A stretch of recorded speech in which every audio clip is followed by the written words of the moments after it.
দেশের তরুণ প্রজন্মের মধ্যে মূল্যবোধ গড়ে তুলতে অধীনস্থ সব প্রচার মাধ্যমকে সরকার কাজে লাগাতে চায় বলে জানিয়েছেন তথ্য ও সম্প্রচার মন্ত্রী জহিরুদ্দিন স্বপন।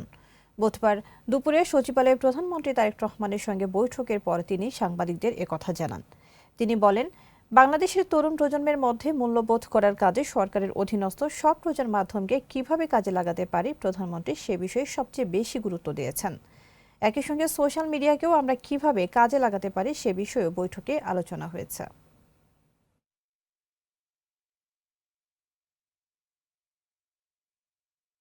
কিভাবে আমরা জনগণের কাজে লাগাতে পারি সে বিষয়ে উনি দীর্ঘক্ষণ কথা বলেছেন এবং উনি সবচেয়ে বেশি গুরুত্ব দিয়েছেন যে বাংলাদেশের তরুণ প্রজন্মের জন্য মূল্যবোধ গড়ার কাজে আমাদের সরকারের অধীনস্থ সমস্ত প্রচার মাধ্যমকে আমরা কিভাবে কাজে লাগাতে পারি এবং একই সঙ্গে সোশ্যাল মিডিয়াকেও আমরা কিভাবে কাজে লাগাতে পারি।